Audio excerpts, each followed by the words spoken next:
వాగ్దాన సందేశాన్ని వింటున్న మీలో ఎవరైనా యవన బిడ్డలు ఉంటే, మీ జీవితంలో మీరు తీసుకునే ప్రతి నిర్ణయంలో దేవుని చిత్తాన్ని కనుగొనండి. ఆయన సన్నిధిలో ప్రార్థించండి. దేవుని చిత్తం అనేది ఎక్కడో మార్కెట్లో దొరికే వస్తువు కాదు. You have to spend your time in his presence. దేవుని సన్నిధిలో నువ్వు సమయాన్ని గడపాలి. ఆయన సన్నిధిలో మోకాళ్ళు వేయాలి. దేవుని చిత్తం ఏదో సడన్గా నీకు తెలిసిపోయేది కాదు.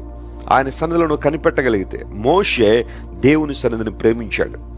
దేవుడు ఎప్పుడు రమ్మన్నా దేవుని సన్నిధిలోనికి వెళ్ళడానికి మోషే సిద్ధంగానే ఉన్నాడు.